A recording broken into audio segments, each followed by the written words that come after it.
There's a specific category of film that critics love, that wins awards, that everyone agrees is a masterpiece, and that almost nobody chooses to watch more than once.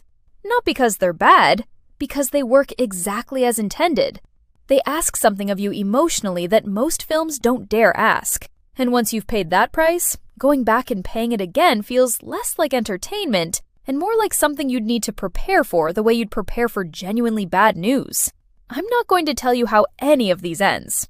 That's not what this list is for.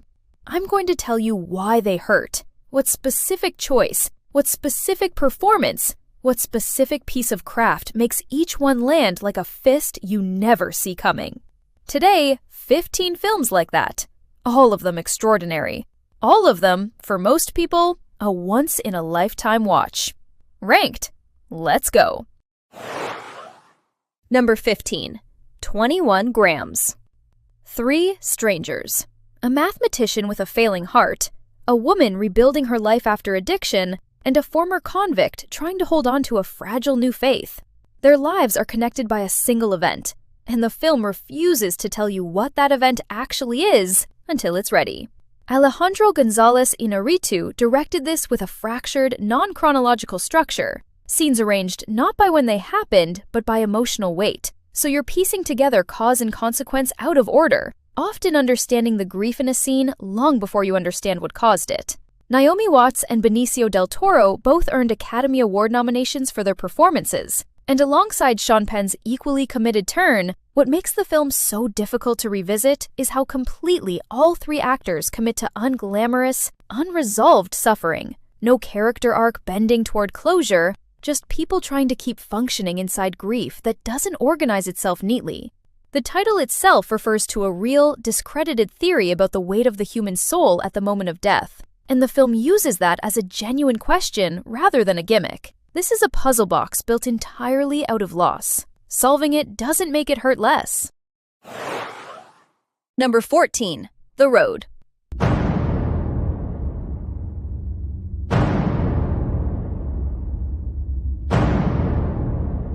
How many people do you think are still alive? In the world? Not very many. A father and son walk south through a burned, dying America, pushing a shopping cart with everything they own, trying to survive in a world where almost nothing edible is left, and almost nobody left alive can be trusted. John Hillcoat adapted Cormac McCarthy's novel with a commitment to bleakness that most studios wouldn't greenlight today. No explanation for what happened, no rescue narrative waiting on the horizon. Just the specific, exhausting logistics of keeping a child alive in a world that no longer has any structural reason to. Viggo Mortensen plays the father with a hollowed-out, singular focus, and Cody Smit-McPhee plays the son with a quality that anchors the entire film. A child who has never known the world before the ash, asking questions about morality and kindness that his father can no longer fully answer with confidence. What makes The Road so devastating isn't the apocalypse itself. It's the tenderness inside it, watching a parent try to preserve some version of childhood, of hope, of ordinary love, in a world that has stopped allowing any of those things to exist safely. This is one of the most harrowing depictions of parental love ever committed to screen. Bring someone you trust. You will need them afterward. Number 13. The Boy in the Striped Pajamas. While writing this section, I found myself getting emotional. Even putting this story into words wasn't easy, but it's a film that deserves to be talked about. That one there to there. This one. No, that one. Here. No. A German commandant's 8-year-old son is relocated with his family to a remote house near his father's new posting. Bored and curious, he wanders into the woods behind the property and finds a fence. On the other side of it, a boy his own age, in striped pajamas, who he doesn't understand is a prisoner. The two become friends anyway, because neither one of them fully understands what's actually happening around them. Based on John Boyne's novel, the film tells one of the most devastating stories about the Holocaust, specifically by filtering it through a child's complete, willful innocence. A boy who thinks the fence is a farm, who thinks his friend's shaved head and striped clothes are just what people wear on that side. The tension builds slowly and quietly, and the film refuses every opportunity to soften what it's building toward. The final scenes are among the most upsetting in Holocaust cinema, not through graphic violence, but through the horrifying gap between what the audience understands and what the children on screen never get the chance to. This is not an easy watch. It's not supposed to be, but it remains one of the most effective ways this subject has ever been approached on screen. Number 12. The Father. You're living with your daughter at the moment? Yes, until she goes to live in Paris. No, Dad, why do you keep going on about Paris? You told me. No, I didn't. I'm sorry, Anne, you told me the other day. Have you forgotten? She's forgotten. Paris. They don't even speak English there. Most films about dementia observe it from the outside. A worried family, a confused elder, a slow decline witnessed at a comfortable remove. Florian Zeller does something considerably more disorienting. He puts the camera, and you, directly inside the deteriorating perspective itself. Rooms rearrange themselves without explanation. The same conversation plays out twice, differently. A daughter is played by two different actresses, and the film never flags the switch. None of this is stylistic flourish. It's the literal experience of a mind that can no longer trust its own architecture, rendered as the film's actual structure, rather than described from a safe narrative distance. Anthony Hopkins builds a performance almost entirely out of the gap between confidence and confusion, often within the same sentence. A man who knows, in his clearest moments, exactly what's happening to him, and loses even that knowledge by the next scene. The first time you watch this film, the disorientation is doing you a favor, softening the emotional blow with sheer confusion. The second time, you understand the mechanics completely. Which room is real, which conversation actually happened, and understanding doesn't make it easier. It removes the fog that was protecting you the first time around. That's why The Father, too hard to sit twice. Number 11. Atonement. Based on Ian McEwan's novel, directed by Joe Wright, and built around a single misunderstanding, a moment that destroys multiple lives across decades. You saw him? Yes, I saw him.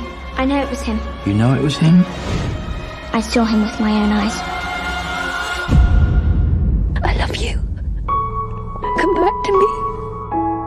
Keira Knightley and James McAvoy play Cecilia and Robbie, two people from different classes falling in love, on the cusp of everything going wrong. Saoirse Ronan plays Bryony, Cecilia's younger sister, whose misreading of a single moment sets off consequences that neither she nor anyone else can ever undo. What Atonement does so devastatingly well is structure. The first act, the country house, the heat, the slow build towards the moment everything changes, is some of the most beautifully shot filmmaking of the 2000s. Saoirse Ronan was 13 when she made this and received an Oscar nomination for it. Entirely deserved. The way she plays Bryony, a child whose imagination and certainty cause irreparable harm, sets up everything the film does in its final act. And the final act? I will say only this. Atonement has one of the most quietly devastating final 20 minutes of any film of its decade. It recontextualizes everything you've watched, and it does so with a gentleness that makes it hurt more, not less. Have tissues nearby. You'll need them. Number 10. We need to talk about Kevin. Can you say ball? Ball? Ball? But shouldn't he be talking by now? I wouldn't worry about it too much. Thank you. This one asks a question that has no comfortable answer. Tilda Swinton plays Eva, a mother looking back on the childhood of her son Kevin, played as a teenager by Ezra Miller, who has done something unforgivable. The film never lets you settle. Was Eva a bad mother? Possibly. Was Kevin always going to be who he became? Possibly. Does that matter? The film refuses to say. Lynne Ramsay directed this adaptation of Lionel Shriver's novel, and the film's formal decision is everything. It is told in fractured, non-linear memory, Eva's consciousness moving between before and after without announcement, assembling the picture of what happened and who Kevin was one fragment at a time. Ezra Miller is genuinely chilling here. Not because he's loud, not because he's threatening, but because he's calm, calculating, doing small, terrible things in the precise way that someone who knows exactly what he's doing does them. Only to Eva. Only when no one else is looking. And Eva is falling apart in the present, while we watch everything that led to this in fragments. Splashes of red through memory, violence in the peripheral vision of the story. The film refuses the comfort of causation. It does not give Eva a reason. It does not give Kevin one either. It simply shows you what happened and leaves you with the weight of it. That weight does not lift quickly. Number 9. Requiem for a Dream. When they showed this at a cinema, the audience sat in silence after the credits rolled.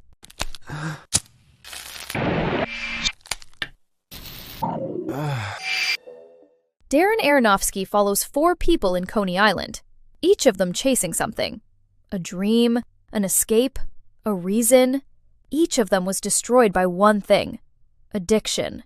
Ellen Burstyn plays Sarah, a lonely widow who gets a call that she might be on TV and starts dieting with pills that turn into something else entirely.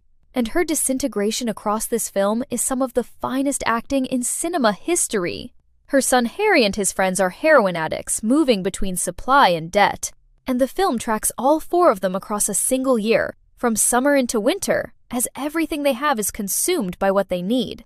And here's what separates this from every other addiction film ever made. It doesn't lecture you. It doesn't explain. It doesn't editorialize. It just shows you what happens to a human being when need becomes the only thing they are. The final act arrives without mercy. All 4 storylines collapse simultaneously.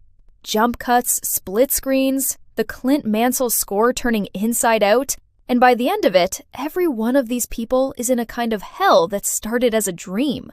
This received an NC-17 rating. Artisan Entertainment released it unrated to avoid cuts. This is not a film you enjoy. It is a film you survive. I watched it once. I've never wanted to watch it again. I think about it regularly. That is the most terrifying thing I can say about any film. Number 8. Sophie's Choice. A young writer in 1947 Brooklyn befriends his upstairs neighbor, a Polish immigrant carrying visible trauma from her time in a concentration camp, and a secret she has spent years building an entire life around not discussing. Alan J. Pakula directed this from William Styron's novel, and the film's patience is deliberate, spending considerable time on Sophie's post-war life, her relationships, her attempts at ordinary happiness, before the story slowly reveals why those attempts always seem to be undercut by something she won't name. Meryl Streep won the Academy Award for Best Actress for this performance, learning Polish and German specifically for the role, and delivering a portrayal of trauma that operates almost entirely through what Sophie won't say rather than what she does. What makes the film's central revelation, when it eventually arrives, land as hard as it does, is the sheer amount of ordinary humanity the film has built around Sophie beforehand. You know her laugh, her contradictions, her small daily joys, long before you understand what she survived to have any of them. One of the most acclaimed performances in American film history, in service of a story that earns every ounce of its reputation for devastation. Number 7. The Pianist. Władysław Szpilman is a celebrated pianist on Polish radio when Germany invades in 1939. Over the next 6 years, he watches his entire world, his family, his career, his home, his city, be systematically dismantled by the Holocaust, surviving increasingly by luck, silence, and the sheer exhausting will not to die. Roman Polanski directed this, drawing on his own childhood experience surviving the Krakow ghetto. And what he built is one of the most powerful and unflinching films ever made about the Holocaust. Precise, unsentimental, and devastating specifically because it refuses any conventional narrative shape, following Szpilman through years of increasingly desperate, isolated survival rather than a single clean arc. Adrien Brody lost an enormous amount of weight, sold his apartment, gave up his car, and disconnected his phone in preparation for the role, wanting to genuinely understand isolation and deprivation before filming began, and won the Academy Award for Best Actor for the performance that resulted, becoming, at the time, the youngest actor ever to win in that category. This is not just one of the best Holocaust film, but also one of the most important and powerful films ever made about survival, memory, and what it costs to simply live through history at its most catastrophic. Number 6. Dancer in the Dark. Lars von Trier made this film and won the Palme d'Or at Cannes. Björk plays the lead role, won Best Actress at the same ceremony, and then announced she would never act in a film again. The production was so traumatic, so relentless, so demanding, von Trier's process so completely consuming that she reportedly ate her own costume in protest on the last day of shooting. She meant it. She has never acted in a film since. Björk plays Selma, a Czech immigrant living in 1960s Washington state, working in a factory, going slowly blind from a genetic condition, saving every dollar she earns for an operation that will save her son from the same fate. She loves musicals. In moments of unbearable stress, reality slides for her into song and dance, the one place where nothing can go truly, irrevocably wrong. And then something happens. And then something worse. Here's what you need to know about Dancer in the Dark before you watch it. Von Trier built this film as a machine for producing grief. Every structural choice, the music, the color palette, the handheld camera that keeps you uncomfortably close, exists to make the final act as devastating as possible. I am not going to describe the final act. I will tell you that the last song in this film, the last thing Selma does, is one of the most harrowing moments in cinema, and that Björk does something in it that no trained actor could have done, because what she's expressing is real in a way that training cannot produce. Bring tissues, and then bring more. Number 5. Come and See. A teenage boy in Nazi-occupied Belarus digs up an old rifle, eager to join the partisan resistance fighting back against the German occupation. He gets his wish. What follows across the next several days changes him so completely that by the film's end, he looks like a different person entirely. Not metaphorically. Genuinely, physically different. Elem Klimov directed this as one of the most unflinching war films ever made, using long, unbroken takes and a documentary-adjacent visual style that removes almost every layer of conventional cinematic comfort between the audience and what's happening on screen. Alexei Kravchenko, cast as a teenager with no prior acting experience, gives a performance built almost entirely on his face. The film trusts his expressions, escalating scene by scene to communicate a psychological transformation that dialogue couldn't achieve. What makes Come and See nearly impossible to revisit is its total commitment to depicting war without any of the usual narrative comforts. No clean morality, no cathartic victory, just the accumulating, specific horror of what occupation actually does to a place and the people living through it. Widely considered one of the greatest war films ever made, also one of the hardest to sit through twice. Number 4. Manchester by the Sea. Your brother has provided for Patrick's upkeep. I don't understand. Well, I can't be his guardian. I assumed Joe had discussed all this with you. He didn't. A quiet, withdrawn handyman in Boston gets a call that pulls him back to the small coastal town he left years earlier, following the sudden death of his brother, and back into a community that remembers, in painful detail, exactly why he left in the first place.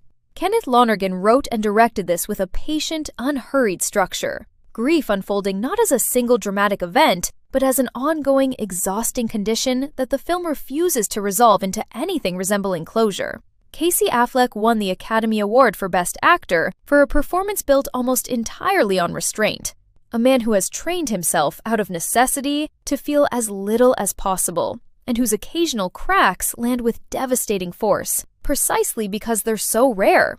Michelle Williams appears in a small handful of scenes that nonetheless anchor the film's emotional core, delivering one of the most quietly devastating moments of grief-adjacent conversation in recent American cinema. What makes the film so difficult to revisit is its total honesty about a specific kind of pain, the kind that doesn't heal on a satisfying timeline, that doesn't resolve into wisdom, that some people simply learn to carry rather than overcome. Number 3. Grave of the Fireflies. A teenage boy and his 4-year-old sister are orphaned during the firebombing of Kobe in the final months of World War II. With no home, no family willing to take them in, and dwindling food, they try to survive together. Isao Takahata directed Grave of the Fireflies for Studio Ghibli, and what he made is one of the most devastating anti-war films ever produced, animated or otherwise.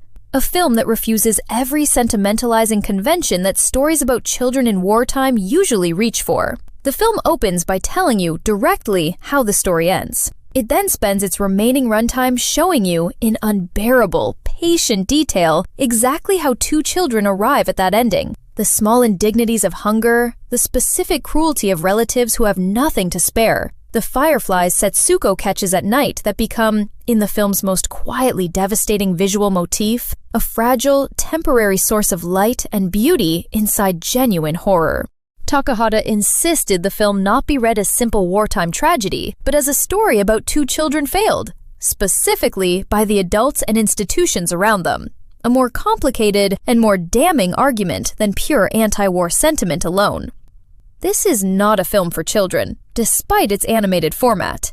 It is one of the most emotionally devastating pieces of cinema ever produced. Prepare yourself before you press play. Number 2. Life is Beautiful. An Italian bookseller, warm and endlessly inventive, builds an entire imaginative game around the darkest circumstances imaginable. Determined that his young son will experience even the worst of what's happening around them as something survivable, something almost playful, for as long as he can possibly manage it. Roberto Benigni wrote, directed, and starred in this, winning the Academy Award for Best Actor, an almost unprecedented feat for a foreign language performance. And the film's genius lies entirely in tonal control. The first half is genuinely, unapologetically funny, a whirlwind romantic comedy built on Benigni's manic charm. The back half asks that same comic energy to carry an entirely different, much heavier weight, without ever once losing its footing. Here's what makes this one of the most devastating film ever made. The film asks you to laugh, warmly and often, at a father's ridiculous, loving performance for his son, and then asks you to understand, slowly and completely, exactly what that performance is actually protecting the boy from, and precisely what it's costing the man doing the protecting. I am not going to tell you how far father-son game goes, or what it ultimately requires of him. I will only say, by the time the credits roll, you will understand that this was never really a comedy at all. It was always a father doing the only thing left available to him. This is one of the only films that can make you laugh and then, within the same scene, completely take your breath away. One of the best films ever made, possibly one of the most perfectly constructed emotional experiences ever put on screen. Number 1. Incendies. Denis Villeneuve. Before Arrival. Before Blade Runner 2049. Before Dune. There was this. A film that I believe is the finest he has ever made, and one of the finest films produced anywhere in the world in the 21st century. Mama. Mama. Incendies is based on a stage play by Wajdi Mouawad, and it follows twins, Jean and Simon, who, after the death of their mother, Nawal, are given 2 envelopes by her notary. One for a father they were told was dead, one for a brother they never knew existed. Nawal's final instruction? Find them. The film moves between the present, the twins' investigation, and the past, Nawal's life in Lebanon across decades of civil war. And it assembles, with extraordinary patience and control, the picture of a life lived under conditions most of its audience cannot imagine. Lubna Ozabal plays Nawal, across decades, across war, across things I will not name. And the performance is one of the great overlooked achievements in acting of the last 20 years. What she carries through this film, what she keeps carrying, and what she carries into the final sequence is the performance of someone who understood exactly what she was making and gave everything it required. It received an Oscar nomination for Best Foreign Language Film. It is, among the people who have seen it, considered one of the great films of its decade. And then it reaches its ending. I have seen a great deal of cinema. I have seen most of the films on this list. I have watched things that were designed specifically to disturb, to shock, to go further than anything before them. And the ending of Incendies disturbed me more than any of them. The most devastating film on this list, The most devastating film I have ever seen. The most devastating film ever made. That's the end of today's list. 15 films that will genuinely wreck you. In the best possible way. Now I want to hear from you. Which of these have already destroyed you? And which one are you finally brave enough to watch tonight? And which devastating film, not even on this list, do you think deserves a mention? Also, how did you like this video? Your feedback genuinely helps me make better recommendations and create videos you'll enjoy even more. And if you enjoy the video, do like and subscribe to our channel. Thank you for watching, and I will see you in the next video.